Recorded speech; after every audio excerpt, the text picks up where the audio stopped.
Muito boa noite, começando aqui mais um Sabatina, diretamente dos estúdios da Brasil Paralelo. Esse que é o nosso encontro semanal, todas as segundas-feiras, às 20 horas. Estamos aqui recebendo personalidades que contribuem para o debate público para falar dos principais acontecimentos da atualidade. Você se inscreve aqui no nosso canal do YouTube para receber as notificações, ative o sininho e nos ajude também compartilhando o conteúdo deste programa para atingir mais pessoas. E você pode também recomendar a assinatura da Brasil Paralelo, né, para ter acesso a todo o conteúdo que temos dentro da nossa plataforma. Lá você vai ter todos os programas, vai ter filmes, vai ter os originais Brasil Paralelo e tudo que nós produzimos para você desde 2016 até hoje. Então, a produção preparou um VT para você conhecer um pouquinho mais sobre a nossa plataforma e daqui a pouquinho a gente volta com Sabatina. Fica cada vez mais difícil manter o criminoso dentro da cadeia. Daqui a pouco só está faltando mesmo abrir a porta da cadeia e mandar todo mundo para casa. O problema é a prisão. Se o problema é a prisão, a resolução passa necessariamente pelo desencarceramento. Nós precisamos pensar em medidas de desencarceramento em massa. Qualquer outra iniciativa será inútil, porque o problema é a prisão. Você já assistiu ao primeiro episódio de Entre Lobos gratuitamente e viu o tipo de tratamento que os criminosos recebem no Brasil, o grau de risco que a população corre e as desvantagens que a polícia enfrenta. O que foi mostrado nesse episódio não se compara com as descobertas reveladas no episódio 2 e no principal, o episódio 3. Você está a poucos passos de assistir a trilogia completa, onde mostramos a realidade nua e crua da criminalidade, o sistema que transforma a justiça em impunidade e como as organizações criminosas operam no Brasil. Libere seu acesso à trilogia completa de Entre Lobos, o maior documentário sobre segurança pública já feito no país. Com apenas R$19 mensais, você se torna um membro assinante da Brasil Paralelo e desbloqueia nosso conteúdo exclusivo. Toque no link deste vídeo e saiba mais. Brasil Paralelo, muito mais que filmes. Muito bem, o nosso sabatinado de hoje é ninguém mais, ninguém menos do que Luiz Ernesto Lacombe. Boa noite, Lacombe, seja bem-vindo. Muito obrigado, Renato, pelo convite de vocês. Um prazer estar aqui. O Lacombe, que tem aí mais de 35 anos de carreira no jornalismo, já passou por grandes veículos, Globo, Bandeirantes, Rede TV, está na Gazeta do Povo também e autor de livro, né, Lacombe? Cartas de Elise. Quatro livros, na verdade. Tem um que eu lancei quando morava em Florianópolis, no período que passei lá, uma homenagem à ilha de Santa Catarina, né, onde fica a maior parte de Florianópolis. Tenho 2 livros infantis, inclusive um best-seller infantil, E aí Bicho. Tem um outro manual poético dos esportes olímpicos, que também é um livro infantil, e o Cartas de Elise, que é meu último, que eu relancei agora há pouco tempo pela LVM. Muito bom. Hoje aqui com a gente, compondo essa mesa de entrevistadores, Diego Rosa. Boa noite, Diego. Boa noite, Renato. Prazer estar aqui. Rafael Pontes, tudo bom, Rafa? Boa noite, Renato. Boa noite a toda a audiência. É um prazer. E Flávio Barreto. Boa noite, Renato. Prazer estar aqui novamente. Muito bem. Lacombe, primeiro assunto para a gente tratar aqui hoje. Você, com toda essa carreira, toda essa trajetória, né, é uma pessoa muito, digamos, com propriedade para falar sobre imprensa. E você comenta muito sobre isso nos seus textos, nas suas análises. Como é que você tem acompanhado esse movimento dos últimos anos da grande mídia, desses grandes canais, até muitos dos quais você passou por lá, na cobertura jornalística, principalmente em relação à política, né? A gente tinha, há não muito tempo atrás, uma certa imparcialidade, um tratamento mais, digamos, imparcial e justo dos acontecimentos. Como é que você vê o que está acontecendo hoje e por que você acha que a imprensa atua da maneira que atua hoje em dia? Eu vejo com uma tristeza enorme, né? Um corte profundo no coração, porque, você me citou, trabalhei 25 anos na Rede Globo. Nunca percebi nesses 25 anos, ainda que eu tenha passado a maior parte desse tempo no esporte, ligado ao jornalismo esportivo, 14 anos, eu não me lembro de ter visto um movimento militante político tão grande lá dentro. Em momento nenhum eu vi. A gente sempre trabalhou imaginando que aquilo ali era um veículo de comunicação que levava em consideração os fatos, o mundo real, né? O tempo vivido, as experiências, né? As que deram certo, as que deram errado, e não que a gente fosse, em algum momento, desvirtuar tudo isso e se entregar a uma militância. O que aconteceu com a imprensa é que ela passou, a imprensa de um modo geral, a velha imprensa, ela passou a atuar como um partido político derrotado nas eleições. Ela criou uma animosidade com o Jair Bolsonaro desde o momento em que ele surge como candidato e durante todo o mandato dele. Então, abdicou completamente do mundo real, abdicou completamente dos fatos para se entregar a uma batalha, uma guerra contra o chefe do poder executivo. O motivo disso é ideologia, é mercado, é dinheiro? Onde é que você vê a origem dessa atuação tão militante? Eu acho que o principal provavelmente é uma questão financeira, Porque você teve, se você for olhar os números, eu não tenho de cabeça, mas se você for olhar os números do dinheiro que o PT, que os governos do PT colocou, que os governos colocaram nos veículos de imprensa, é muito dinheiro, é em bilhões, Eu me lembro que o número da Globo no governo Bolsonaro é 150 milhões de reais, está nessa ordem de grandeza. Nunca chegou nem a 1 bilhão e com o PT era um volume muito maior. Agora, há também uma tentativa de se entregar a uma agenda 2030, uma agenda woke. O William Vac fez uma vez uma análise interessante sobre como a Globo, em determinado momento, ela passou a privilegiar essas agendas identitárias, esse discurso ambientalista, identitários, e feminismo, e racismo e tudo isso. Ele acha que foi um movimento numa tentativa de trazer para a Globo um público que naturalmente estava se desgarrando de televisão, que era o público mais jovem, e que talvez eles tenham errado na mão. Vamos agradar um pouquinho a esse pessoal que está aqui, com esses discursinhos todos progressistas deles, e talvez tenham passado do limite e se concentrado e mergulhado de cabeça nisso. Então você tem essas duas vertentes. Você tem uma questão financeira, que eu acho que é a principal, e aí posso falar mais à frente do que eu passei agora depois das eleições, E tem este movimento também de atender a algo que eles consideravam uma demanda de um público que era um público que estava sendo perdido pela televisão, porque meus filhos estão aí com 25, 22 anos, eles nunca viram televisão. Viram, talvez, muito pequenos ali, algumas coisas, mas há muito tempo eles largaram a televisão, não assistem à televisão mais. Então tem esses dois movimentos, a questão financeira e a questão de vamos olhar para esse público e aí ultrapassa os limites e mergulha de cabeça numa agenda que, na minha opinião, é completamente furada. Certo. Lacombe, nós vemos agora, recentemente, um certo malabarismo da imprensa, de modo geral, ao tratar das notícias referentes ao atual governo. Então nós temos, por exemplo, manchetes onde dizem o desemprego é alto, mas é baixo. O famoso orçamento secreto, não se sabe por quê, se tornou emendas de relator. Tu trouxe que, na tua experiência de jornalista, tu não enxergava esse movimento, tu não enxergava esse viés ideológico. Mas para ti, quando que isso começou?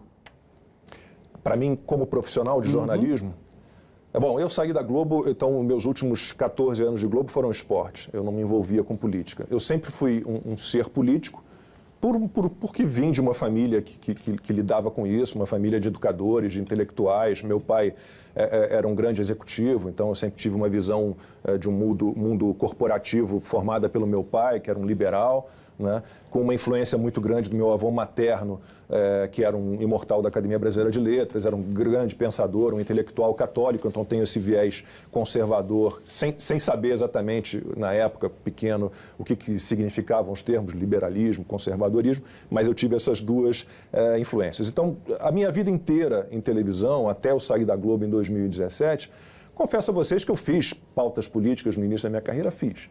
Mas eu não tinha muito, não era a minha matéria-prima principal.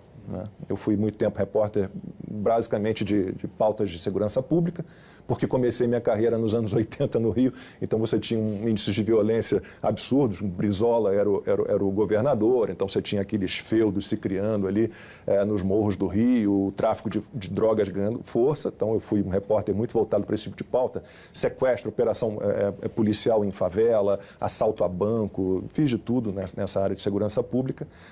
Depois fiz muito tempo pautas culturais, depois fui para o esporte, então quando eu saio em 2017, vou fazer reality show na Band, eu não estava muito envolvido com isso.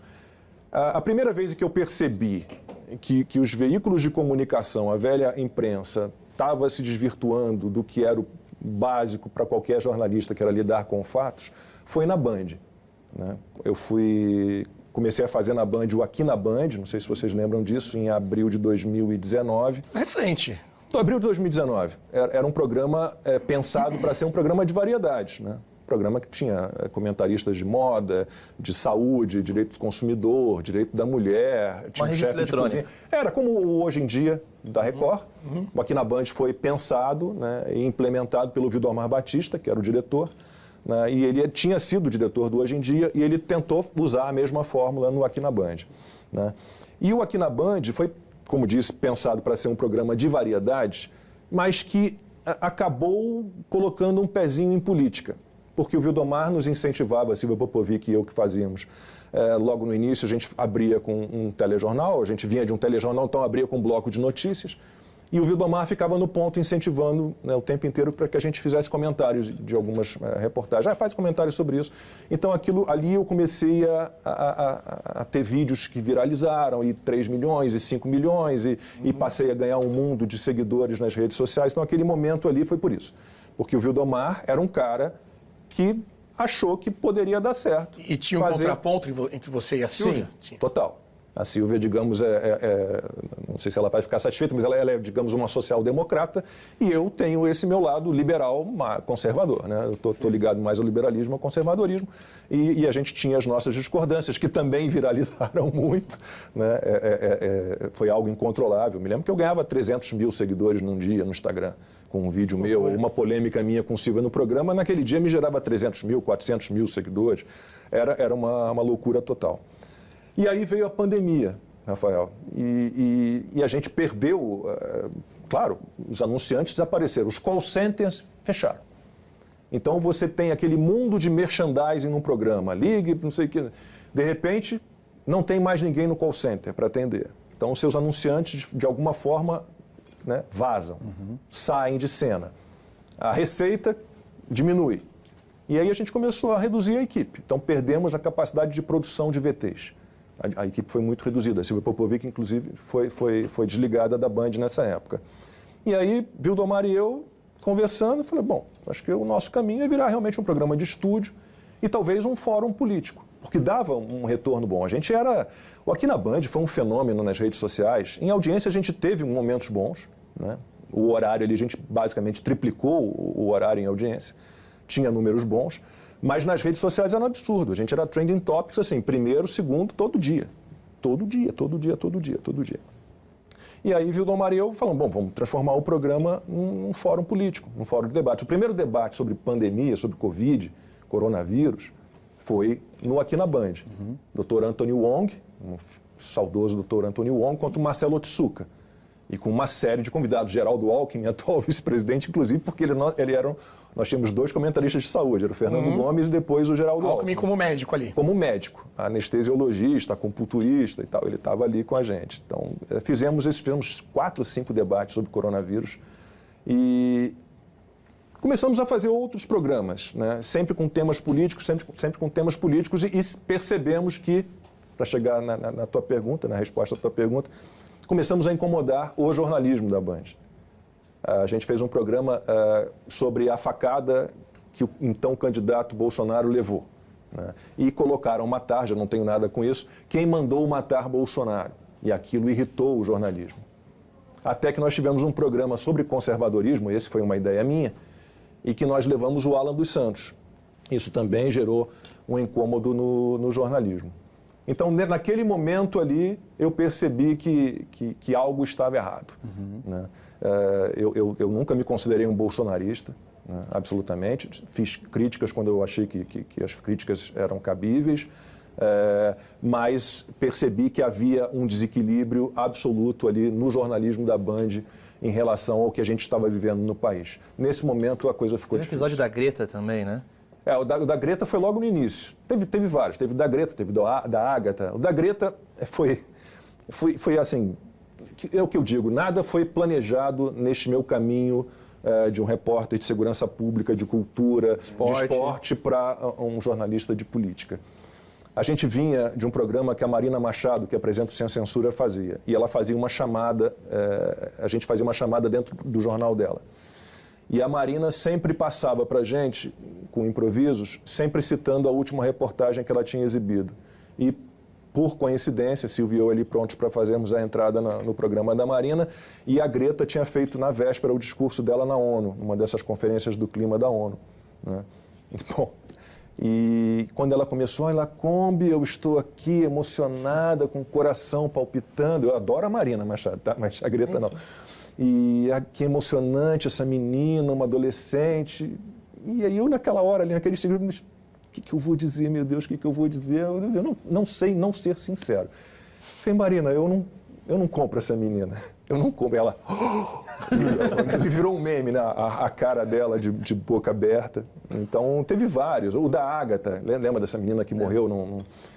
Porque a imprensa tem esse viés. Assim, acontece alguma coisa, a culpa é da polícia. A culpada é a polícia. A instituição é ruim. Só relembra o caso, para quem não lembra. A Ágata, ela foi morta por um tiro disparado por um policial. Naquele momento, ninguém tinha certeza se quem tinha disparado o tiro teria sido um policial ou um traficante, ou um bandido da área. Mas a imprensa já tinha decidido que o tiro tinha sido disparado pelo policial, o que foi confirmado depois. E eu só pedi a Silvia, porque essa polícia que mata, essa polícia que atira na cabeça. Eu falei, Silvia, se foi um policial que atirou, isso vai ser descoberto mais tarde. Nós não somos peritos, nós não somos investigadores da polícia. O que a gente tem que entender é que essa população que mora em comunidade, né, em favela, ela não é refém da polícia, ela é refém dos traficantes. Então, a morte da Ágata, mesmo que tenha sido provocada por um tiro disparado por um policial, que ele responda por isso, de alguma forma, a culpa é dos usuários de droga, dos traficantes de droga. Né? Não é culpa deste policial que cometeu um erro. Óbvio, a gente não quer que a polícia erre. Mas o trabalho deles, como qualquer profissão, envolve erro. Né? Tem que ser minimizado? Tem. Ele tem que pagar pelo erro se ele errou? Tem. Agora, você sair acusando de imediato, então a gente teve várias, viralizou um monte, a Greta, a Ágata, teve um monte. Lacombe, você começou a sua carreira numa época em que o principal produto da mídia era a informação, né? Pré-internet, redes sociais. A partir de um certo momento, houve uma transição e essa informação passou a ser uma commodity 100% disponível a qualquer momento para as pessoas. Como você avalia a mudança da mídia nessa transição? E também existe um outro ponto que é você se declara um jornalista posicionado. E qual a diferença entre um jornalista posicionado e um jornalista militante? O jornalista posicionado, ele demonstra ele tem que demonstrar por que ele tomou esta posição e por que ele resolveu seguir este caminho. Eu gosto do modelo americano de jornalismo, que tem vindo para o Brasil de alguma forma, em que o jornal se apresenta politicamente. Nossas ideias são essas. Só que eu acho estranho que você tenha, por exemplo, um veículo de comunicação ligado a um pensamento socialista, comunista, esquerdista, progressista, quando você vê que tudo que essas pessoas defendem, para pegar só a parte econômica, por exemplo, qual é o modelo econômico socialista que funcionou no mundo até hoje? Pega aí a história inteira, desde que surgiu esse pensamento. Nenhum. Então, eu acho o seguinte, eu acho que o jornalista deve apresentar, né, o seu pensamento político, as suas ideologias, o que o move, mas ele não pode estar descolado do mundo real. Meu Deus, como é que eu vou ser um jornalista e dizer que comunismo e socialismo são as melhores, né, ideologias do mundo, melhores regimes do mundo, se as experiências que nós temos todas comprovam que nunca funcionaram, que nunca deram certo, né? Quanto à questão da informação, primeiro eu acho o seguinte, o jornalismo ele precisa voltar a entender que a estrela será sempre a informação, a notícia, nunca o jornalista. Não consigo entender um jornalismo que caminhou mais para o entretenimento, em que resolveu transformar o jornalista num personagem das reportagens, um fator determinante, de alguma forma envolvido com as histórias. Eu discordo completamente desse tipo de pensamento. Acho que a informação é o principal, eu gosto de ser discreto, eu não gosto de ser personagem das minhas matérias, eu acho que isso não cabe a um jornalista. A gente tinha, no jornalismo, antigamente, antes das grandes tecnologias surgirem, da tecnologia avançar e tal, você tinha a verdade estabelecida em 2 momentos. No meu dia, por exemplo, eu sou carioca. Então, eu tinha a verdade estabelecida quando eu pegava o jornal de manhã na porta de casa, o Globo, que era o jornal que a gente lia de segunda a segunda lá no Rio, e o Jornal do Brasil aos domingos. Então, na hora que eu pegava o jornal de manhã, a verdade estava estabelecida ali no Globo de manhã, e depois, à noite, no Jornal Nacional. Então, eles tinham o monopólio da informação. Eles eram os donos da verdade. E a gente confiava neles. Quando surge a internet, isso muda. E há um incômodo enorme da velha imprensa, da velha mídia em relação às novas mídias. Outro dia você teve uma declaração desastrosa do Arthur Lira, e não é um pensamento só dele, é um pensamento de muita gente, né? Dizendo que o jornalismo profissional é um mecanismo de combate à desinformação, como se o jornalismo profissional não cometesse fake news, não dissesse mentiras e não se perdesse, não se equivocasse, não cometesse erros. Agora, essa ferramenta libertadora que a gente teria com a internet, com redes sociais, a partir do momento que as próprias redes sociais se autorregulam e censuram, essa ferramenta, de certa forma, ela está também partida, né? Ela está quebradiça. Para ti, como se informar hoje, então? Porque tem uma frase que a gente costuma dizer que numa guerra, a primeira vítima é a verdade. Essa frase é até famosa. E numa guerra de narrativas, é pior ainda, acredito eu. E aí, de um lado, nós temos os veículos de comunicação e a grande imprensa, e do outro nós temos as mídias e as redes sociais. E até o próprio indivíduo como um veículo de comunicação. Hoje em dia, as pessoas com celular, elas apertam um play ali no vídeo, começam a gravar e fazem um registro daquele acontecimento, e aquilo viraliza nas redes sociais de alguma forma. Nesse cenário, onde nós temos, de um lado, a mídia tradicional e, no outro, as pessoas produzindo conteúdos, né? E as próprias redes sociais, como se informar, no fim das contas? Acho que as pessoas precisam se formar para se informar. Então, elas precisam entender, né, que elas não vão ter um tutor, ou não vão ter alguém que vai pegar na mão dela e dizer, olha, isso aqui é bom, isso aqui é ruim. Eu acho que tem que ser da experiência de cada um. Então, eu depuro as minhas... Eu sou obrigado, como profissional, eu sou obrigado, todo dia eu leio 3 jornais. Então, eu leio a Folha de São Paulo, eu leio o Estado de São Paulo, eu leio o Globo. Eu leio a primeira página inteira e ali vou caminhando, não é aquela leitura de linha a linha, né? Até porque não teria tempo, mas com um olhar crítico bem forte. Leio a Gazeta do Povo praticamente de ponto, assim, do início ao fim, né? Os assuntos mais ligados ao Paraná realmente não leio, mas o resto, os colunistas são ótimos. Então, acho que cada pessoa vai ter que entender, né, quais são as fontes dignas, fidedignas, as fontes confiáveis de informação. Não acho que a gente precise de censores e tutores para ficarem determinando esse cara aqui mente, esse cara aqui diz a verdade. Eu acho que cada ser humano, individualmente, né, tem que ter a sua cabeça formada, né, aí é uma questão particular de cada um, e entender, com o tempo, né, onde estão as manipulações, quem está levando a sério o que está acontecendo, quem está tratando os fatos como eles realmente são, quem está contando todos os lados da história, né, porque tem isso, você pode selecionar, você tem lá 10, 15 sugestões de pauta, 10, 15 pré-pautas, né? Você vai selecionar 5 pautas. Quais são os critérios que você vai usar? Isso é muito subjetivo, isso é muito de cada um, isso é muito do que cada um pretende, né?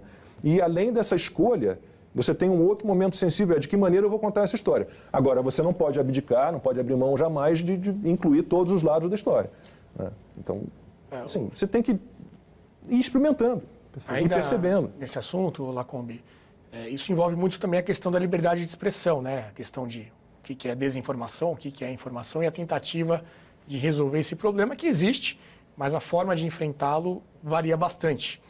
O atual governo, desde a época de campanha, vem dizendo da necessidade, segundo eles, de regulação da mídia, censura, de criar instrumentos para combater as tais fake news. O quanto que você está acompanhando esse assunto? Existe ali um projeto PL 2630, que é o projeto das fake news, relator do Orlando Silva, do PCdoB.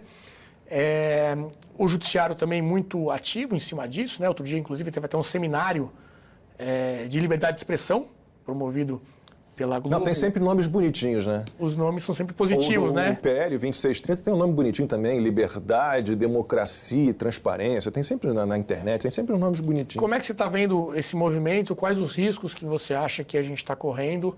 Como é que você acha que vai terminar essa história na tentativa? E o papel do Congresso também, né?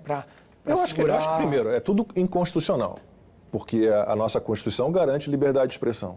Ela proíbe a censura. Proíbe todo tipo de censura, censura prévia, né? E todos esses instrumentos são instrumentos de censura. Ninguém vai me convencer de que, porque o governo é bonzinho, ele sabe o que é verdade, o que é mentira, ele vai pegar na nossa mãozinha e vai dizer, olha, isso aqui você pode receber de informação, isso aqui você não pode receber, porque isso aqui isso aqui não é bom para você. Isso não existe. É censura. Não há comunismo e socialismo com liberdade. Eu leio para o PSOL, Partido Socialismo e Liberdade. Filho, escolhe. Ou você quer socialismo ou você quer liberdade. Não dá. As duas coisas juntas você não vai ter. Então, essa é uma visão que os esquerdistas, que os comunistas, os socialistas, os progressistas, chame como vocês quiserem, né, sempre tiveram. Eles querem ter o controle, eles querem censurar.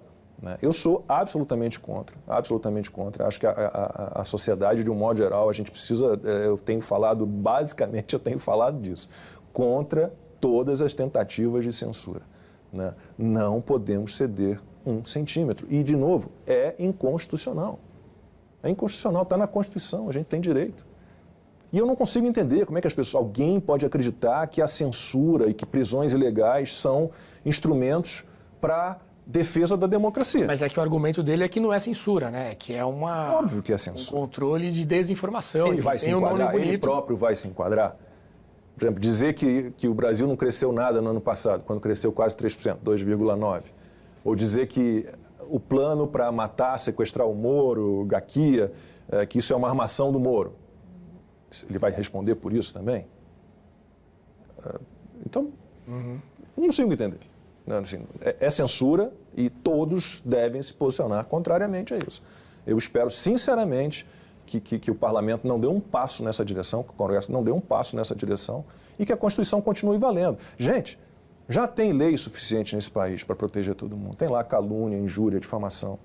Se você se sentiu prejudicado por alguma notícia, por alguma coisa, considera falso, você tem lá os instrumentos, as formas de você pedir um ressarcimento. Não há por que a gente implementar, né, esse tipo de coisa. Isso é censura, não tem outro nome. Lacombe, ainda nesse nosso papo sobre mídia, sobre jornalismo, você ficou muitos anos no jornalismo da Globo. Eu cresci, inclusive, vendo os como é que eu tô velho, né? vou fazer 57 esse ano. Né? Tem um defeitinho de ser botafoguense, mas tudo bem, a gente... Não, mas o Botafogo é um time tão bonzinho, não faz mal a ninguém. Não é nem pra odiar o Botafogo. É um time bom, poxa, um time gostoso, um time bom, um time eu sou bacana. flamenguista, eu não posso simpatizar com o Botafogo. Mas os botafoguenses não gostam disso, mas eu tenho uma simpatia, eu já te falei sobre isso, né? Eu tenho uma simpatia pelo Flamengo, porque cresci vendo o Zico. Zico é o meu maior ídolo no esporte, eu adoro o Zico. Entrevistado no nosso documentário. Não, o Zico como atleta, como jogador e como pessoa, um cara sensacional. Então, aquele time do Flamengo da década de 80 me encheu os olhos. Né? Eu tenho uma tia-avó que foi fundadora do futebol do Flamengo, então meu avô era flamenguista doente. Então, eu tenho uma simpatia pelo Flamengo. Eu vou ficar falando de Flamengo, senão eu vou me perder na pergunta. Vamos lá. Mas você ficou bastante tempo lá no jornalismo da Globo, nessa área do esporte, e disse que não via ali um viés político invadindo o esporte.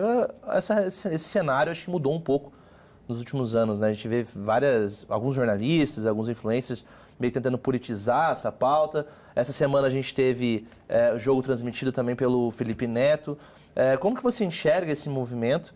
E se você acha que a esquerda está começando a utilizar desse fronte cultural, que é o futebol, o esporte de modo geral, para promover suas pautas também? Tem a questão dos atletas trans também? Exato. Eu ia colocar na sequência também, que essa semana, lá nos Estados Unidos, foram 3 estados que barraram ali Ainda bem. A possibilidade de um atleta trans competir na Federação categoria Internacional de Atletismo também, né, com o Sebastian Coe também proibiu. Eu queria um apanhado seu sobre essas duas pautas. Tá, vamos lá. Eu acho o seguinte, Ana Paula Henkel sempre fala disso. Né? Na hora que eu sento para ver um jogo de futebol, sento para ver um jogo de vôlei, um jogo de basquete, uma prova de atletismo, né? Eu não estou ali para falar de política nem pensar em política.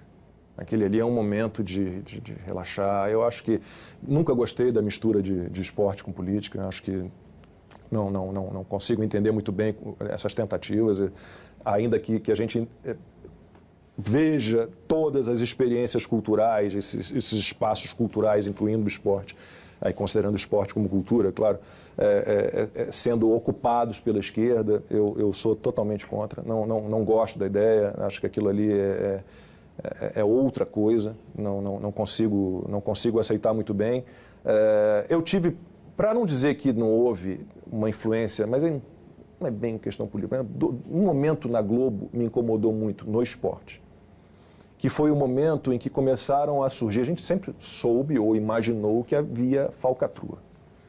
Quando começou a surgir tudo sobre Ricardo Teixeira e as falcatruas, e os subornos e as corrupções envolvendo CBF, não sei, eu fui impedido, na época eu era apresentador dos blocos de esporte do Bom Dia Brasil, editor executivo de esporte do Bom Dia Brasil, e fui impedido de falar deste assunto. E ouvi do chefe de redação o seguinte, quando fui cobrar, mas a gente precisa falar, eu faço um telejornal, eu tenho um bloco de esporte, mas eu estou dentro de um telejornal, eu tenho que falar. Lacombe, nós temos contrato com os caras. Você acha que a gente vai falar mal deles? Não tem como. Esse assunto não vai de jeito nenhum. Os caras, no caso, a CBF. CBF. Mas antes disso eu já tive que fazer uma reportagem com o João Avelange, uma entrevista especial ao João Avelange. Na época estava com 90 e tantos anos, eu tive que fazer uma entrevista especial, eu era apresentador do Esporte Espetacular na época, com perguntas fechadas também. As perguntas são a pior coisa que existe para um jornalista. Era uma homenagem ao João Avelange, que por mais que você veja que o cara fez o futebol virar o que é... Um negócio, né? Ele também existe. Tem as perguntas cômodas e as incômodas também, né? E as incômodas eu não podia fazer nenhuma delas. Então, eu tive esses dois momentos muito ruins. E sobre a questão dos trans no esporte feminino, isso é um absurdo. É um absurdo completo. Não tem essa historinha de inclusão de trans no esporte. Não tem. Porque você está excluindo as mulheres. Né? Por que você praticamente não vê o contrário? Mulheres que se tornaram homens partindo para o esporte. Porque elas não teriam chance alguma. Nenhuma. Então, você não pode permitir. Não tem como. Você está excluindo as mulheres, você está tirando das mulheres a chance de vencerem. Porque como é que elas vão vencer um homem que se formou na testosterona, né, que se formou a vida inteira com uma carga de hormônio masculino enorme? Né, que por mais que eles... Eu me lembro eu fiz a cobertura das Olimpíadas do Rio 2016, lembra eu esqueci o nome dela, uma sul-africana, Semenya. Lembra dessa menina? Ela naturalmente produzia, ela era mulher, mas ela produzia um hormônio masculino numa taxa muito superior ao que uma mulher normalmente produz. Né? Ela foi afastada durante muito tempo, mas ela era uma mulher, biologicamente uma mulher. Em contrapartida, hoje, a Ana Paula até falou isso no nosso documentário As Grandes Minorias, né? Acho que a regra lá do Comitê Olímpico é que ele não precisa nem fazer uma cirurgia. Né? Ele precisa apenas ser um contrato. Você tenha uma dosagem de testosterona dentro do que eles especificam. Só que a tua massa muscular, todo o teu biotipo, tudo foi formado com uma base masculina, com hormônios masculinos. Então, eu sou absolutamente contra. E sobre essa história de você ficar misturando política com esporte o tempo inteiro, e sempre com um viés equivocado e errado, com discursos de uma agenda da qual eu discordo completamente, né? É o que a Ana Paula Henkel fala. Aquela mania do Black Lives Matter, enquanto teve enfiado ali na NBA, a audiência da NBA caiu, vários. Porque as pessoas não queriam aquilo. Então vamos... Só aproveitando essa pauta, Lacombe, como é que você viu a atuação do deputado Nicolas Ferreira no Dia da Internacional da Mulher? Ele usou essa pauta da questão dos trans, inclusive, colocou a peruca, deu muita confusão, muita reação da esquerda, principalmente. Você acha que é a melhor forma de tratar o tema? Conseguiu chamar atenção? Como é que você avaliou aquele episódio? Eu sinceramente não acho aquilo que ele fez nada de agressivo, absolutamente. Assim, eu pessoalmente não teria feito. Mas o discurso dele foi exatamente esse discurso que eu fiz aqui agora. Né? Peraí, gente. Dia da Mulher, eu estou aqui para defender os direitos das mulheres no esporte. Por que elas têm agora que competir com homens biológicos? Isso está errado. Hoje é Dia Internacional da Mulher, então eu vou aqui Ele tem o jeito dele, ele é um menino, né? Ele tem 26 anos de idade, ele tem esses ímpetos. Eu gosto do Nicolas, eu sou muito fã do trabalho dele, né? E eu acho que se ele queria realmente propor o debate, ele conseguiu. Então, não vejo nenhum problema, não achei que agrediu ninguém, que foi indelicado com ninguém, muito pelo contrário. Lacombe, ainda nesse assunto de ideologia de gênero e pauta da cultura woke, nós vimos em eventos oficiais do governo, membros do governo adotando a linguagem neutra. Então, o famoso bom dia a todos, todas e todes. Eu queria a tua avaliação dos 100 primeiros dias, desse período inicial do atual governo federal, e qual é a tua perspectiva para os próximos anos, né? Nossa, eu tinha que ter anotado tudo de bobagem que já foi feito e dito desde que esse governo começou, porque é muita coisa, é muita coisa. Eu, sinceramente, eu não gostaria de ter esse discurso com desesperança, mas assim, eu vejo uma situação extremamente delicada, extremamente delicada. Eu acho, e falamos sobre isso muito ao longo dos últimos meses, aí, antes das eleições, que o Lula vinha completamente descontrolado, vinha com desejo de vingança, vinha com ódio, com rancor, com raiva, e é o que a gente tem visto, e muita gente achando que vinha um Lula pacificador, conciliador, que ia, né, criar uma união nacional. Isso não tem como. Isso não tem absolutamente como acontecer. Agora, o que me preocupa mais, assim, não que eu não ache importante toda essa discussão contrária, e todo esse movimento contrário às pautas woke aí da agenda progressista, mas eu me preocupo basicamente com a economia. Assim, o que a gente vê de movimento do PT de estatizar ou proibir privatização, reestatizar, a tentativa de diminuir a taxa de juros na canetada, como se dependesse de uma vontade de alguém, pessoal, de um governo, baixar a taxa de juros, tudo estaria resolvido. A gente vê o que foi o exemplo da tentativa de tabelar, né, um serviço que o empréstimo consignado deu no que deu. Não, vai ter que ser tal taxa. Vai ter que ser tal taxa? Então, essa taxa não me interessa, eu não vou fazer o serviço. Né? Então, novos impostos criados, né, antigos impostos que voltaram a ser cobrados. Eu vejo um caminho muito ruim economicamente para a gente, muito E a atuação ruim. da imprensa nesse ponto? Porque eu cheguei a ver algumas manchetes dizendo que mais impostos seriam positivos. A reoneração parcial, para ficar um negócio muito... reoneração parcial dos combustíveis era o melhor para o social, o fiscal e o ambiental. Né? Então, é esquizofrênico. Assim, não tem como, é contra fato. Isso não existe. Desde quando imposto é a solução? Assim, o que o PT está fazendo comigo é me empurrar quase para o libertarianismo. Assim, eu estou quase naquele discurso de que imposto é roubo e de que o Estado tem que desaparecer. Porque você não ouve um governo que começa com 37 ministérios. Se você olhar qualquer grande empresa bem-sucedida, você perguntar quantos diretores vocês têm, ninguém vai ter 37 diretorias. Ninguém vai ter. E com a historinha de que, não, são 37 ministérios, mas não vai ter aumento de gasto. Não vai ter aumento de gasto. Então, é um governo que quer aumentar a receita, a arrecadação de impostos, e tem aumentado a alíquota, criado imposto. E não fala em momento nenhum em reduzir o tamanho do Estado, em reduzir gasto público. É um governo fadado a dar em nada. Muito pelo contrário, é um governo fadado a dar um desastre total. E é para isso que, infelizmente, nós estamos caminhando. Do jeito que vai, eu estou, sinceramente, muito preocupado. E, seguindo nessa pauta econômica, né, a gente teve alguns conflitos já protagonizados, o governo atual contra o presidente do Banco Central, Campos Neto, possibilidade de revisão do marco do saneamento. Isso é um absurdo. Questão da lei das estatais, né? Então, uma série de retrocessos que a gente está olhando. Você acha que esse governo, a economia, se consolidarem essas ações que esse governo está empurrando, você acha que esse governo termina? Ou a gente vai ter uma crise econômica tão grande que... Você vai chegar um momento que você vai ter tanta inflação, tanto desemprego, que algo vai acontecer.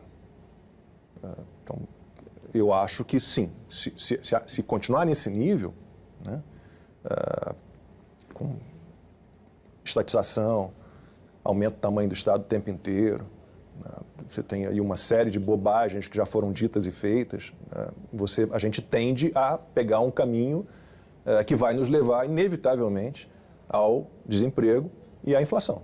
E aí eu acho que vai ter um despertar. Não é possível. A gente já vê em alguns editoriais de jornal, a gente já vê algum outro comentarista dizendo que estavam lá fazendo L e apoiando o Lula. A gente já vê que esse pessoal está falando, pô, agora, peraí, não era para ser assim, não era para ser assim. Eu acho que se continuar do jeito que vai, estamos fadados. Mas ele avisou que seria, né? Aí é que tá. Não há estelionato eleitoral. Não. O Lula foi muito sério. Ele falou em regulação das mídias sociais, da internet, ele falou em censura. Ele falou que queria romper teto de gasto, que não queria saber de teto de gasto. Relação com os países da América Latina. Falou que ia dar dinheiro do BNDES, nosso dinheiro, para os países, para os irmãos menores, né? Agora eles inventaram de chamar de irmão menor, né? Os países de amigos ditadores, e Nicarágua, e Venezuela, e aí vai Argentina, e Honduras, e vai todo mundo pegar um pouquinho do nosso dinheiro. Não tem como. Não tem como. Gente, o mundo... Se você for olhar o que deu certo, né? Por exemplo, a autonomia do Banco Central que você citou. Não é possível, vamos derrubar o Campos Neto, vamos trocar o presidente do Banco Central, esse negócio de autonomia, vamos terminar com esse negócio de autonomia, tem que estar subordinado ao Estado.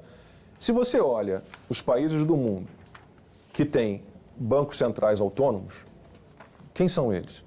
São os países com menores taxas de inflação, com economia estável e com IDH mais alto. Então, é aquela história que o Rui Barbosa falava. O tempo que já vivemos é o maior maturador. Por que apostar em experiências que, inevitavelmente, nos levarão ao buraco? Por quê? Porque acham que agora vai dar certo aqui? Do nada, a mesma fórmula, as mesmas ideias atrasadas, tudo que nunca deu certo, agora, num passo de mágica, porque o Lula é paz e amor, é o conciliador, é o bonzinho, isso vai dar certo? Não vai dar certo nunca. Nunca. Você chegou a falar do Moro, numa dessas suas respostas aqui. Quando você esteve aqui no Brasil Paralelo, para o programa O Contraponto, você se demonstrou bem decepcionado, acho que é a palavra certa, com a figura do Sérgio Moro, chegou a usar até uma expressão de que ele estava vivendo na mentira. Essa entrevista você nos deu antes mesmo da eleição. Você mantém esse posicionamento em relação ao juiz Sérgio Moro ou alguma coisa de lá para cá mudou? Eu não consigo perdoar o Moro pela saída dele do governo e da maneira que ela se deu. Se você parte do princípio que a mera indicação do diretor-geral da Polícia Federal pelo presidente da República é uma prerrogativa constitucional do presidente. Se você parte do princípio que ele indicar o diretor-geral, de novo, que é uma prerrogativa constitucional dele, isso significa uma interferência na Polícia Federal, é meio Minority Report, lembra desse filme do Tom Cruise? Os bandidos eram presos antes de cometerem os crimes porque havia umas videntes que indicavam que ele cometeria um crime e o cara era preso antes de cometer o crime. Então, o Moro, a maneira pela qual ele saiu do governo foi muito feia, com acusações que até hoje não foram provadas. Quais foram as provas que o Moro deu de que o Bolsonaro estava interferindo na Polícia Federal? Foi a mera indicação do diretor-geral da Polícia Federal? Foi só isso? E depois ele convoca uma entrevista coletiva e anuncia a demissão dele nessa entrevista coletiva para depois, saindo dali, fazer a carta. Ele anuncia a demissão, ele pede demissão numa entrevista coletiva. Eu achei que ele cometeu... Eu gosto do Moro como juiz. Desculpem, eu sei que há gente que eu respeito muito, que acha que houve excessos na Lava Jato. Eu não sou um especialista na área jurídica, sou muito amigo da Tamé Danelon, que participou da Lava Jato em São Paulo. Ela me jura que não, que foi tudo direitinho. Então, mas tem gente que diz gente boa, que diz que houve excesso. Eu gosto do trabalho do Sérgio Moro, acho que a Lava Jato foi incrível, uma operação que nos livrou por um momento pelo menos, e achei que fosse ser uma operação redentora, que fosse nos livrar para sempre daquele estado de corrupção pesado em que a gente vivia. Eu gosto da Operação Lava Jato. Agora, o Sérgio Moro, aquela saída dele do governo foi muito triste. E ela tem ligação, se vocês lembrarem da reunião ministerial que foi gravada e depois, por ordem do STF, acabou sendo divulgada, você vai ver que naquele momento ali o Moro se sentiu incomodado, porque naquela reunião ele ouviu muito ali, né? Porque era uma época em que estava todo mundo recebendo ordem, né, para ficar trancado em casa, né? O Bolsonaro desesperado, fechar tudo, ele esperando que o ministro dele da Justiça e da Segurança Pública fizesse alguma coisa, e o Moro ali quietinho. Então, tanto que foi depois daquela reunião de 22 de abril de 2020, em que ele resolve ali chutar o balde e depois volta para apoiar maneira. O Bolsonaro no segundo turno da eleição, né? É porque aí, eu escrevi um artigo sobre isso também. Gente, você pode comparar qualquer um com Lula. Ninguém será pior. E ele tinha uma questão eleitoral também, na disputa no Paraná, para ser senador. O Álvaro Dias era o... Se colocando ali como... Aliás, essa eleição para Senado do Paraná é algo que eu não engulo. É a questão do Paulo Eduardo Martins, né? É algo que eu não engulo até hoje. Eu sou um grande fã do Paulo Eduardo Martins. E foi provavelmente o candidato mais prejudicado no Brasil inteiro pelas pesquisas. Aqui ainda teve isso. Então, a resposta anterior, você teve a campanha eleitoral com TSE apoiando o Lula, desequilibrando o jogo, velha imprensa e pesquisas eleitorais, né? Porque as pesquisas eleitorais davam Paulo Eduardo em terceiro lugar com chance nenhuma. Era Moro e Álvaro Dias. Você é contra as pesquisas eleitorais, Lacombe, no sentido de que elas podem, de repente, moldar a opinião pública? Eu não gosto de ser contra. Eu acho que proibir não é a minha. Você acha que elas são... Vou refazer minha pergunta. Agora, como é que o brasileiro vai entender que aquilo ali tem uma metodologia, que pode ser uma metodologia que indique... Mas esse é o argumento de quem quer proibir as coisas. Como é que o brasileiro vai entender... Mas eu não tenho que ser coerente, correto? Eu não quero defender um Estado tutor, pai de todos, então eu acho que tem que ter. Eu acho que tem que ter. Agora, é uma questão de um brasileiro entender que, meu Deus, eu não posso me guiar por isso. Então, vou só refazendo, não é ser contra, mas você acha que as pesquisas eleitorais, elas moldam, de repente, a intenção de voto da população? Eu acho que tem gente que sim, que decide voto pela pesquisa. E eu abomino terrivelmente isso. As pessoas têm que ter um mínimo de informação para decidir um voto, para definir um voto. E não vai ser por pesquisa. Não é a pesquisa que vai indicar quem vai implementar as melhores ideias, quem vai viver no mundo real, quem vai apostar nas experiências corretas. Estava mal nas pesquisas na primeira eleição dele e acabou sendo eleito, né? Acabou levando. Acho que as pesquisas, elas por si só, elas estão se desmilinguindo de alguma forma. Eu acho que nas próximas eleições elas já não terão tanto poder assim, depois de todos os erros que foram cometidos. Lacombe, ainda sobre corrupção, em 2013, 2015, nas manifestações, o gigante ele parecia ter acordado. E a pauta do combate à corrupção era, digamos, que dava liga àquelas manifestações que estavam acontecendo no país à época.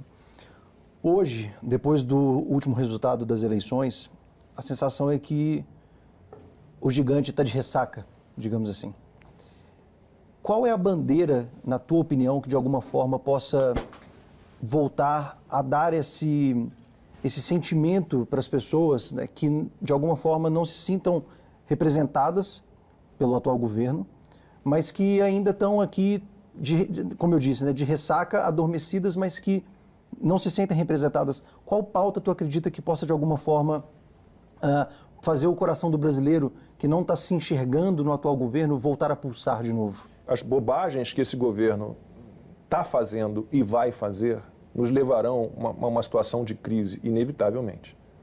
Eu não vejo como que, diante de tudo que se apresenta, um governo gastador, né, ávido pelos nossos impostos, querendo arrecadar mais e mais e mais, que não fala absolutamente nada em cortar gasto, em privatizar, em diminuir o tamanho do Estado. Acho que, inevitavelmente, a gente vai cair num caminho de desgraça total, de inflação alta, de desemprego. E aí, inevitavelmente, também vai haver um movimento de revolta, como houve na época da Dilma. E a figura do Jair Bolsonaro, na tua opinião, é a figura capaz de arregimentar as pessoas de novo em torno dessa causa, ou tu enxerga uma outra liderança? Olha, essa é uma questão que a gente tem discutido no 4x4, que é meu programa aos domingos, com o Rodrigo Constantino e a Ana Paula Henkel. A gente tem discutido isso todo domingo. Você já participou com a gente, mas você não participou dessa discussão. Mas a gente tem falado sobre isso sempre. Qual é o papel do Bolsonaro agora como oposição? Eu, sinceramente, não consegui ainda entender. Eu vejo que o Bolsonaro ainda tem muita força, ainda tem uma base muito forte. Capital político muito forte. Tem um capital político forte, tem seguidores muito fortes, mas nos falta, de alguma forma, nos falta um partido verdadeiro, né? Nós não temos um partido, né? Nós, eu digo conservadores, os liberais. O PL não é o PL, Partido Liberal original. Não é. O que é o PL? O PL é meio que um saco de gatos, né? Você tem lá 99 deputados do PL que você não sabe muito bem quem são, para que lado vão, quantos são fisiológicos ali, quantos não são. Qual é o partido conservador que a gente tem? Não tem nenhum. Então, eu acho que o papel agora maior assim, para a oposição é tentar entender que precisa se organizar partidariamente. Assim. Não vejo como a gente ficar órfão de um partido dessa maneira. Não. Desculpa disso. Não, só em cima disso, da sua pergunta sobre o papel do Bolsonaro, né? Quem que você acha que é mais importante hoje, tem um peso maior dentro de cada espectro político? Nós fizemos uma trilogia agora sobre a direita no Brasil. Muito boa. Analisando esses últimos 10 anos da nova direita, esse movimento todo que aconteceu. E a figura que representou todo esse movimento foi o Bolsonaro. Do outro lado, a gente tem uma esquerda que atua há muitas décadas, né? Ocupa os espaços, está nas universidades, na mídia, como a gente já falou aqui, no meio artístico e tudo mais, que precisou trazer o Lula da cadeia para disputar essa eleição. Quem que hoje é mais dependente dessas figuras? A esquerda depende mais do Lula ou a direita do Bolsonaro? Né? Como é que isso... Boa pergunta. Eu acho que a esquerda não tem outro. Só tem o Lula. E é essa porcaria que a gente tem aí, mas ainda há gente que acredite nele. Eu acho que a gente tem... Porque, de novo, essa expressão direita, o que é? O Guilherme Fiuza, por exemplo, me proíbe de usar. Quando a gente fazia o programa, não pode falar. Eterna discussão. Porque você tem o bom e o ruim, você tem o competente e o incompetente, o honesto e o desonesto. Mas então, vai lá, se você considerar que você tem os adoradores do Estado à esquerda e quem defende menos Estado, um Estado mais enxuto à direita, você tem na direita alguns nomes que podem surgir para 2026. Você tem o Tarcísio Gomes de Freitas, né, que ao que tudo indica, pelo que conheço dele, fará realmente um bom governo em São Paulo. Né? Você tem o Zema. Então você tem, já são dois nomes. Né? Na esquerda você tem quem? Lula e... Quem é o outro adorador de Estado, gastador, louco, socialista, comunista, que desperte alguém ali como apoiador? Quem? Flávio Dino? Rui Costa? Não vejo na esquerda. Boulos está no PSOL, né? Você até tenta imitar o Lula ali, não? Boulos é... Eu acho que o Boulos... Me preocupa aqui, as eleições municipais me preocupam. Mas para presidente eu acho que ele não teria essa força. Já no que seria a oposição para as eleições de 2026, eu já acho que você tem aí o Tarcísio forte, você tem o Zema forte, claro, você tem o Bolsonaro. O Bolsonaro está aí. Né? Se não fizerem nenhuma armação para torná-lo inelegível, né? Isso é algo que está quicando aí sempre, né? Você tem mais nomes à direita do que à esquerda, eu acho. Mas como, para ti, como que a direita pode se reorganizar? Eu pergunto pelo seguinte, a esquerda ela tem um histórico de ser organizada, né, de conseguir lavar roupa suja dentro de casa e defender bem as suas pautas para fora. Né? Eles conseguem ocupar espaços, eles conseguem fazer esse trabalho muito bem feito. E é coletivista por natureza. Já a direita... A sensação que dá, e até alguns analistas políticos trazem isso, de que a direita, aparentemente, ela é um pouco mais individualista. E daí vem essa dificuldade de reorganização. Tu enxerga dessa mesma forma? Tu acredita que é um desafio, de fato, para a direita conseguir arregimentar pessoas em torno dessa causa e conseguir levantar, reorganizar, arrumar a casa, olhar para o passado, entender o que deu certo, o que não deu, para traçar uma estratégia digamos, mais acertada daqui em diante?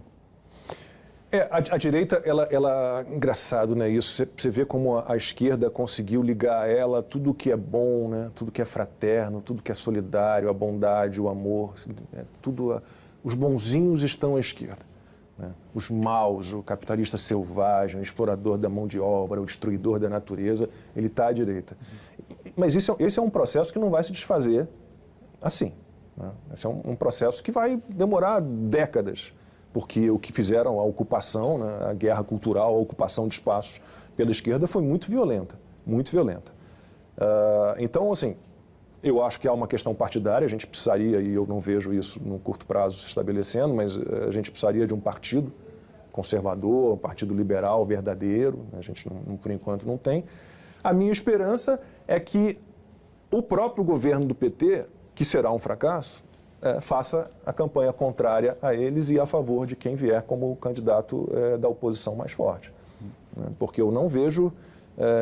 só que a população, infelizmente, ela precisa sentir na carne, né, tudo de bobagem, porque as ideias da esquerda nunca... De novo, desculpa, eu fico me repetindo, mas as ideias da esquerda nunca deram certo em lugar nenhum do mundo, em época nenhuma, e nunca darão. Já foram testadas e deveriam ter sido descartadas, né? Então, mas as pessoas não conseguem entender, a não ser que, diante de tudo que se apresenta de bobagens, né, que a gente vá parar numa inflação de novo com 2 dígitos, de novo um desemprego ali na casa dos 14%, 15%, e aí as pessoas vão entender que é uma farsa, né, que o que está no poder hoje, quem está no poder hoje, é um farsante. É um grande armador, que acusa os outros de fazer armação, mas é um grande, né, armador. Lacombe, do ponto de vista pessoal, olhando para trás, desde quando você começou a se posicionar mais sobre sua visão de mundo, seus valores, liberdade econômica, liberdade de expressão, eu acredito que não foi uma estrada plana, sem... Nossa. Deve ter sido bem tortuosa nesses últimos anos, deve ter ganhado amigos, deve ter perdido alguns. Qual é o balanço que você faz, né, de ter se posicionado? Eu não me arrependo de nada, mas é preciso deixar claro que não foi planejado. Esse caminho, essa guinada minha de esporte para reality show, que eu fiz um reality show, programa de variedades e um jornalista político, ela foi absolutamente orgânica, natural, aconteceu. Por conta do que eu já contei aqui. Vildomar Batista, meu diretor, não, faz um comentário sobre isso, e as pessoas foram gostando, e aí Vildomar, não tem um Instagram, faz um vídeo sobre isso, faz um vídeo sobre aquilo. Então, eu fui caminhando dessa forma, foi tudo muito, muito, muito natural. E aí veio pandemia, e aí pandemia era aquela história, ou eu me posicionava, ou eu ia virar um boizinho, um matadouro ali, todo mundo ouvindo e aceitando. E para um jornalista você receber uma ordem para não perguntar, não questionar, um jornalista sendo impedido de debater, um jornalista sendo impedido de ouvir todos os lados de uma história, não, você só pode ouvir esses médicos aqui. Esses aqui você não pode. Mas peraí, a ciência não é feita disso. A ciência é feita exatamente de um embate de pensamentos, de ideias, né? Então, eu não me arrependo de absolutamente nada. Nada, nada, nada. Faria exatamente da mesma maneira. Agora, é desgastante. É desgastante. Eu tenho vivido um processo difícil, confesso, não está fácil, né? É muito triste você perceber que há veículos de comunicação que são extremamente apegados ao capital público, ao dinheiro público. Então, trocam completamente sua linha editorial conforme troca o governo. É muito triste, né? Eu tinha 4 contratos com empresas de comunicação, eu tenho 1 contrato hoje.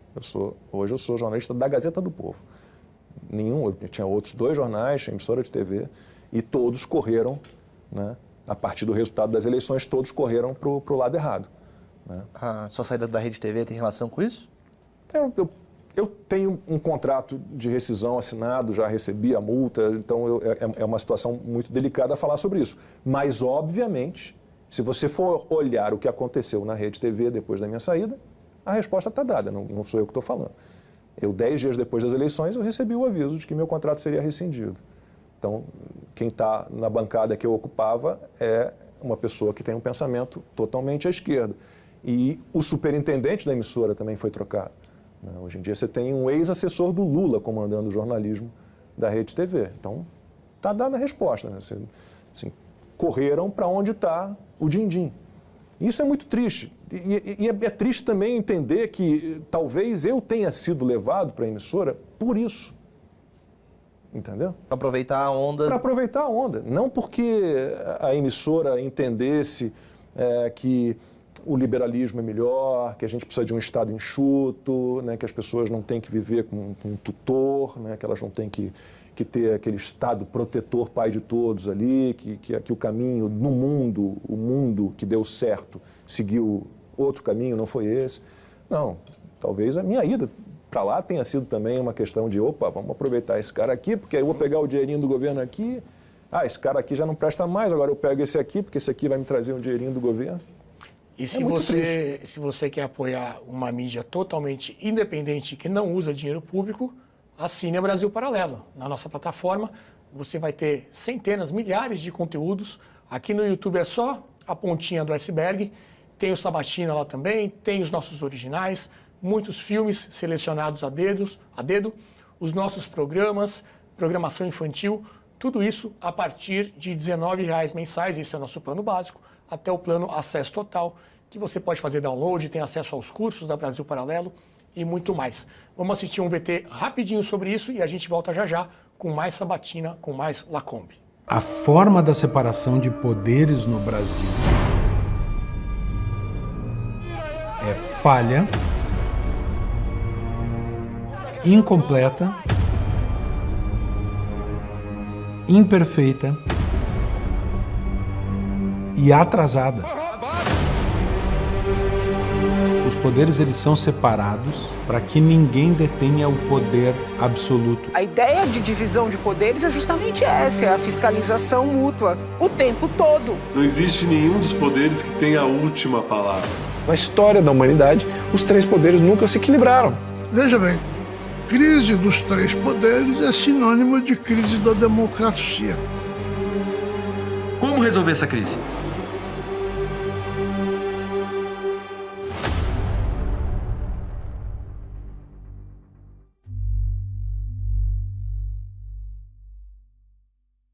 É isso aí, junte-se aos mais de 600 mil assinantes da Brasil Paralelo e faça parte desse time. Faça um voto econômico com o seu dinheiro, apoie uma mídia independente e que não usa dinheiro público. Lacombe, a gente estava falando disso da independência, né? Não tem outro caminho, Renato. Assim, para um veículo de comunicação ficar dependente... Você não acha que no longo prazo um tiro no pé é isso? Primeiro, você não vai ter liberdade nunca. Você não vai ter liberdade. Como é que um jornalista vai ficar dependendo de uma posição oficial? Se a história indica que não é bem do jeito que quem está lá em cima está dizendo. Não tem como. Eu não vejo realmente como um veículo, se fosse um dono de um veículo de comunicação, eu faria o mesmo que a Brasil Paralelo, que a Revista Oeste, que a Gazeta do Povo. Né? Não tem outro caminho. Assim, você não tem como ficar ligado à verba pública. Eles sempre vão pedir algo em troca. Ou você vai oferecer primeiro algo em troca. E nesse sentido, mais ou menos nessa linha, o Bolsonaro teve a chance de acabar, por exemplo, com a TV estatal, né? A EBC. Era uma promessa de campanha, acabou não cumprindo. Eu queria que ele tivesse cumprido. Essa semana, por exemplo, nós tivemos um programa com o Felipe Neto falando sobre ditadura. Né? Algo bem, obviamente, com o viés do atual governo. Por que você acha que ele não cumpriu essa promessa? O que você acha que aconteceu ali? Eu acho que assim, não é papel, ainda que você tenha a BBC, mas tem a BBC lá na Inglaterra, que é estatal, não é papel do Estado ter veículo de comunicação. Eu sou absolutamente contra. Eu gostaria que a EBC tivesse sido privatizada, não vejo porquê.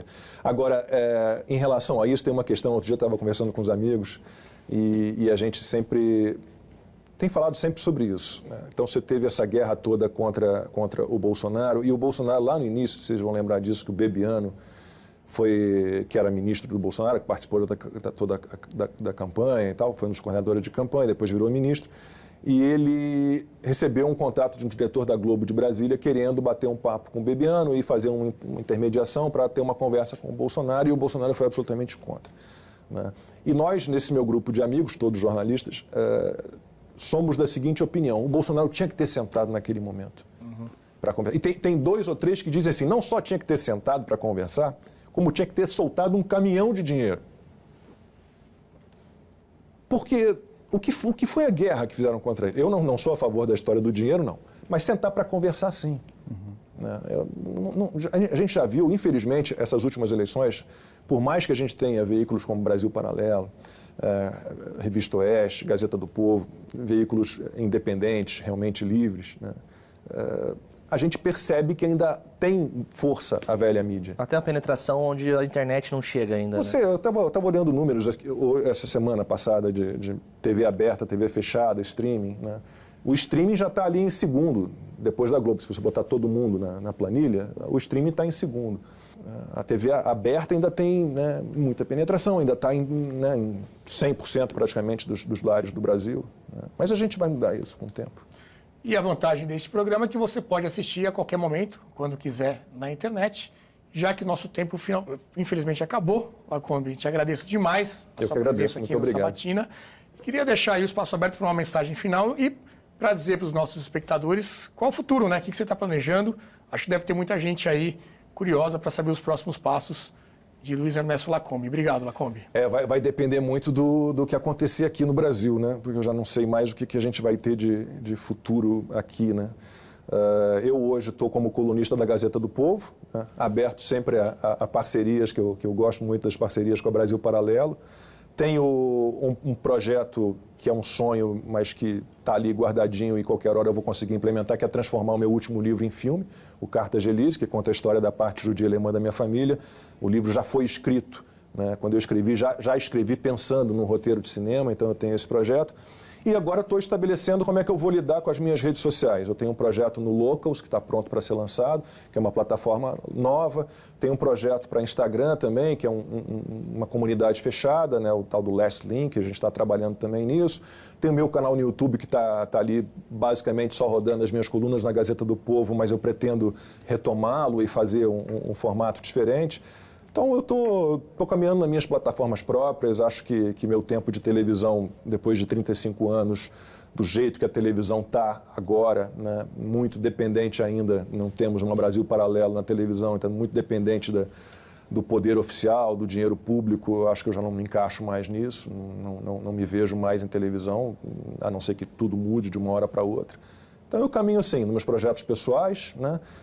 Sempre trabalhando com fatos, sempre trabalhando com a verdade, né? Nunca me deixando levar por influências negativas ou por acreditar em historinhas que contam e que absolutamente são falsas e nunca se mostraram efetivas e competentes o suficiente para nos levar a algum lugar. Então, é isso, meu caminho é esse, continuar contando as minhas histórias reais, né? Mostrando todos os lados da história e sabendo que meu papel é o papel de um comunicador. Eu não sou a estrela de nada, eu não sou o principal, é a notícia, são as histórias. Maravilha. Obrigado, Lacombe, mais uma vez. Obrigado, Diego. Agradeço. Rafael, Flávio. Obrigado a você que nos acompanhou até aqui. Como eu disse no início, inscreva-se no nosso canal, ative o sininho e envie esse conteúdo para os seus amigos, para os seus familiares, para a gente poder chegar a mais pessoas. E até semana que vem, segunda-feira, às 20 horas, com mais um Sabatina.